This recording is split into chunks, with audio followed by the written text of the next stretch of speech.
Hey everybody, welcome back to my channel. I'm Farah and today I'm going to be doing a tag.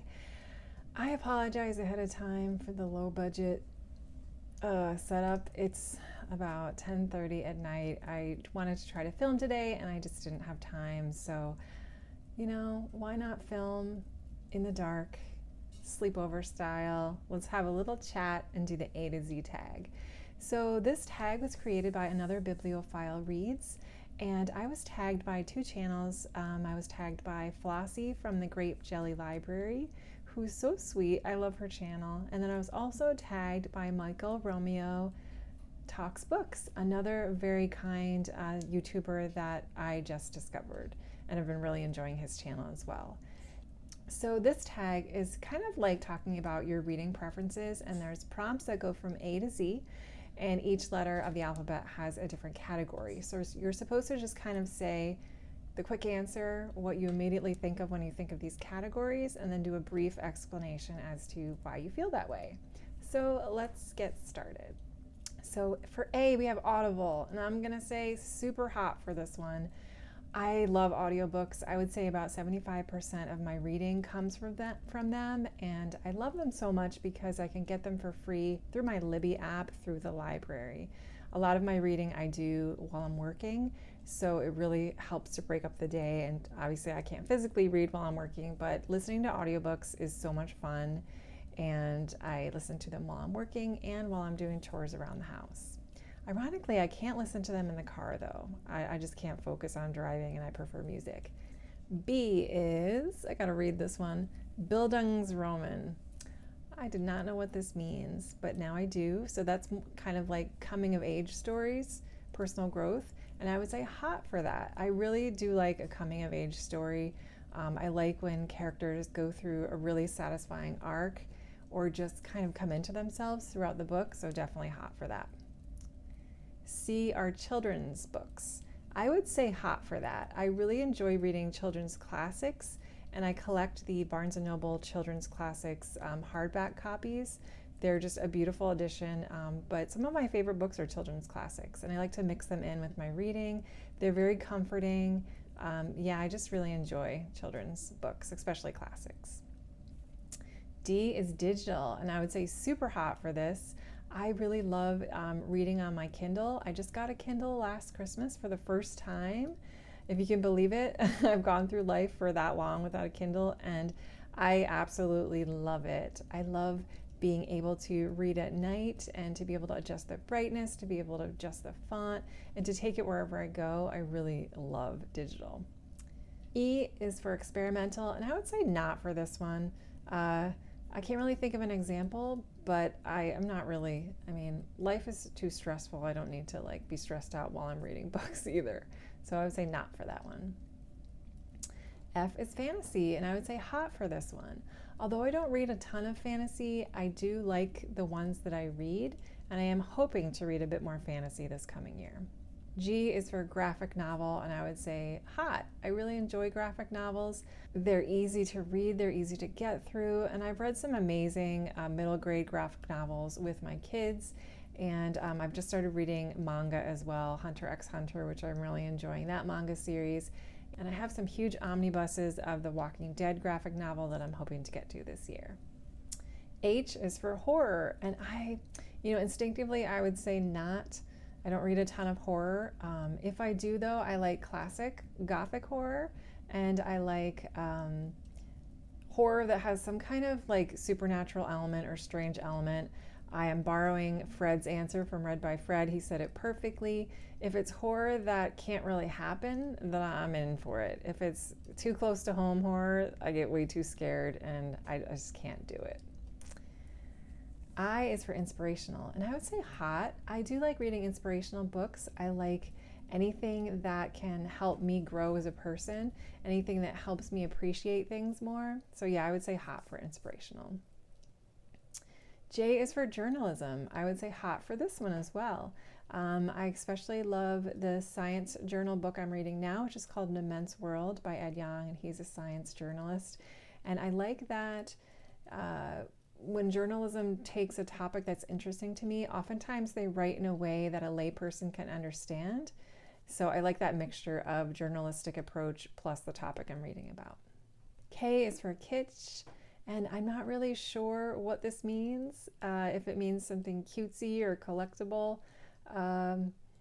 Since I don't really know, I'm probably going to say not, but I'm just not sure on this one. L is for library. Super hot. I love the library. I love it so much. We have a library that's right next door to my daughter's school. So since we live in a rural area and it takes about 20 minutes to drive to their school, I'm back and forth there all during the week. And if I drop my daughter off for practice, I can just sit in the library and wait the 2 hours instead of driving all the way home. It's cozy. I love sitting in there and reading on my Kindle or just picking a book out. And I love using the library for audiobooks. So phenomenal resource. I love the library. Next, we have M for mystery, and this is a hot as well. I love a good mystery. I don't read a ton of them in a row, but right now I am reading through all of Agatha Christie's books, and I've been enjoying them so far. So definitely hot for mystery. N is for nonfiction, super hot. I really love nonfiction. When I get to it, I love picking out topics that are interesting to me, and I love really enjoying them, especially wildlife nonfiction. O is for omnibus, and yes, I would say hot for this one. I like books that are bound in a collection. I have a Sherlock Holmes one. I have The Hitchhiker's Guide to the Galaxy. I have an omnibus of all those novels, which I haven't read yet. And I love graphic novel omnibuses as well. My brother collects these, so I feel like he has all the Spider-Man ones, a ton of Marvel ones, Star Wars. So I really like borrowing omnibuses from him of comic books. P is for poetry, and unfortunately, I'm gonna say not for this one. I just have never been able to really read poetry very well. I don't know if it's something about how my brain works, but somehow, for some reason, reading poetry I just can't do it really, unfortunately. But if I hear people read poetry, I really like that experience. I love, like, for example, Roy Reads Anything. His wife, Dr. Jenny, every Thursday, she reads some of her poetry and some poetry that she enjoys. And I really love listening to her voice and listening to her read the poetry. She's very talented. So yeah, kind of not, but listening to it is a hot. Next, we have Q for quest, and I'm going to say hot for that one. I do like reading about people going on quests, whether that's nonfiction or fiction.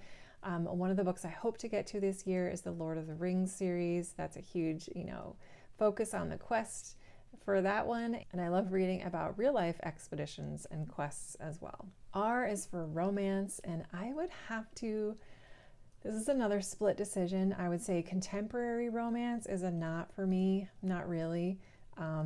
Once in a while it's fun though. Mariana Zapata is probably my favorite romance author so far. And then speculative romance or paranormal romance is a hot though. So I think that I like romance only if it's a subgenre in a larger genre like a speculative or paranormal or a mystery or anything else that has a romantic element I do enjoy. S is for sci-fi. I would say definitely hot for this one. I love sci-fi. I'm trying to read more of it this coming year, but I love a good dystopian sci-fi, a medical disaster sci-fi, space opera, Star Wars sci-fi, like definitely interested in that. T is for translation. I would say hot for this. I think there's a ton of books out there written by non-English speakers that are brilliant and beautiful. A lot of classics that I want to try, Russian literature, Spanish literature, definitely hot for translations. U is for Übermensch, and I have to Google this real quick, so I'll be right back. Okay, so Übermensch is the Superman theory, or this person that is good at everything. I would say not for this. I like to have characters that have flaws. They're more relatable. There was a series I read a while ago called The Clan of the Cave Bear by Jean M. Auel. And I really love this series, but the main character of Ayla, she could do nothing wrong. She was perfect and it was annoying, I have to say. I do like my characters to have a little bit of flaws. Now, if that also means like a superhero, then that would be a hot, because I do like reading about superheroes and that kind of thing's fun. W is for Victorian, and I would definitely say hot for this one. I do like a Victorian novel, Victorian classics, definitely a hot for that one. My cat is using the litter box right now if you hear scratching. Okay, W is for Western, and I would say not for this one. I haven't really read any Westerns, and they don't really call to me. Recently, though, I did find a box of old books in the basement of the house we live in, which used to belong to my grandparents, and there are some Zane Grey vintage Westerns in there, so I might give those a try during the June on the Range challenge this year. We'll see. X is for X-rated. I'm going to say hot for this one. I feel like every single tag I watched said not for this, but I'm going to pick hot. Yeah, X-rated is definitely fun once in a while. Kindle Unlimited is great for that. I love Jessica Clare. You know, I don't like stuff like 50 Shades of Grey with an alpha male that's cocky and like a jerk. I don't like that kind of style, but if it's like a cute, hunky, beefy cinnamon roll and, you know, a sweet heroine and it's X-rated, I'm down for it. No problem at all. Y is for young adult, and I would say this is another split answer. Young adult contemporary is usually a not for me. I'm not really interested in that age range of characters. You know, definitely not a YA romance, yuck. But if it's YA fantasy or has horror elements or supernatural elements, then I really do enjoy those. So yeah, it just depends on the type of YA. Okay, and the last one is Z, and this is Zeitgeist, and this is kind of like pertaining to cultural or current events. And I would say hot for this. It depends on the topic, but I do really enjoy cultural nonfiction, and I do like educating myself on stuff that's going on now, but at the same time, I do use reading as a way to escape reality, so I can't read too much of it unless it's a more interesting or inspirational topic. So those are my answers for the tag. I hope you guys enjoyed the video. I hope you don't mind the dark style video that I had tonight, but you know, this is just real life. You gotta sort of film when you can sometimes. And I would like to tag the following booktubers. These are all smaller booktube channels. I think all of them have less than 100 subscribers, so if you guys have a chance to check them out and give them a little bit of support, that would be great. It really does mean a lot to people, you know, in the early stages of booktube. So we have, I'm going to leave all the channel names below in case I get them wrong. So I'm going to tag Chris at Read, Sip, and Write, and she's a wonderful booktuber. She's very sweet. I love her videos. I just discovered her recently. Steve from Steve Reads with Seamus, and he's a wonderful booktuber. New channel, just started but has been subscribing for a while, so you may recognize him in your comment section. Then we have Albert from Time at Last Book Reviews, another great booktuber. I love his reviews, really funny shorts, and he's a new booktuber but a longtime subscriber as well. I would also like to tag Sarah from Bell's Library. She's a new booktuber I discovered this week. She left a comment on one of my videos, and I really enjoyed her channel when I checked her out, and I think she just posted a newbie tag, so it'd be the perfect time to check out her channel as well. And then also I would like to tag the GKBC, that's Graz and his family. They're a family style booktube channel. A really wonderful personality, kind, wonderful poetry that he reads in some of his videos. I would also like to tag Not Another Book Review. I really enjoy their videos, and just a really very well spoken about the books they read, and I've been enjoying their channel as well. And anybody else that would like to do the video or the tag, please consider yourself tagged. It's a really easy tag to do. It's a great way to get some videos up on your channel. And thank you guys so much for watching. I really appreciate it. And I hope you have a wonderful day. Stay healthy out there, stay safe, and I will see you in my next video.